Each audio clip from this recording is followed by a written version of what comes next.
Dr. Fred Hatfield is an impressive guy. He's a powerlifting champion, author, millionaire businessman with a beautiful wife. But he'll tell you his greatest accomplishment is killing his cancer, just in the nick of time. The doctors gave me 3 months to live because of widespread metastatic cancer in my skeletal structure. 3 months. 3 different doctors told me that same thing. It's a horrible, horrible feeling to have someone tell you that the person that you love only has 3 months to live and you're not going to be with him anymore. While Fred was preparing to die, he heard about an anti-cancer diet, also known as metabolic therapy. With nothing to lose, he gave it a try and was shocked when it actually worked. And the cancer was gone completely. To this day, there's no trace of it, and it's been over a year. Although it wasn't easy, Fred stopped eating carbohydrates because carbohydrates turn into glucose inside your body. Cancer cells love glucose and need it so badly that if you stop giving it to them, they die.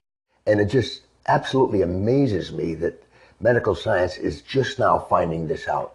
Fred's recovery was not a surprise to Dr. Dominic D'Agostino. His team of scientists at the University of South Florida study metabolic therapy. When they removed carbohydrates from the diets of lab mice, the mice survived highly aggressive metastatic cancer, even better than when they were treated with chemotherapy. We have dramatically increased survival with metabolic therapy.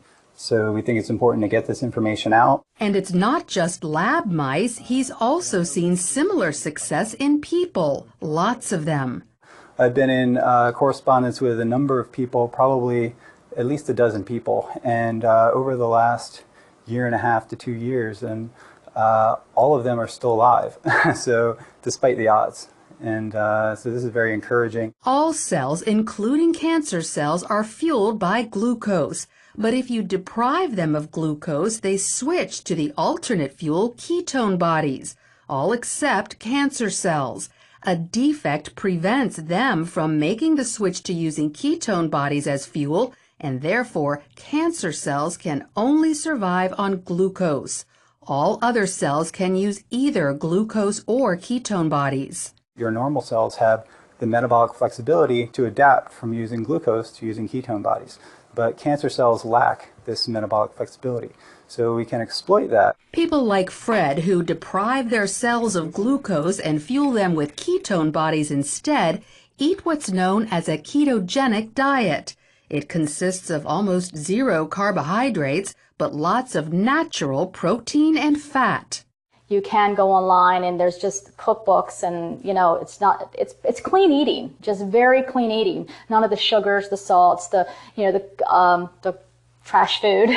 Natural proteins are ones in their original form, but processed meats like cold cuts and hot dogs are off limits because often carbohydrates have been added to them. Natural fats are in their original form, like olive oil, avocados, nuts, and also coconut oil. But stay away from trans fats such as shortening or margarine, which are man-made. Some people are afraid to try the ketogenic diet because they think all this fat is bad for their heart. But more doctors are now saying natural fat is actually good for you, even natural saturated fat like coconut oil and butter. Doctors like cardiologist Stephen Sinatra. Is cholesterol the major cause of heart disease? Absolutely not. In his book, The Great Cholesterol Myth, he says the real cause of heart disease is inflammation, which comes from eating too many carbohydrates. We need to coach our patients and empower them about the dangers of sugar. Unfortunately, they're not hearing that. They're hearing the converse, the dangers of fat. Fat is healthy for you, as long as you avoid trans fats. So by cutting back on carbohydrates and eating natural fats and proteins, you could improve your heart health and even wipe out cancer. Lori Johnson, CBN News.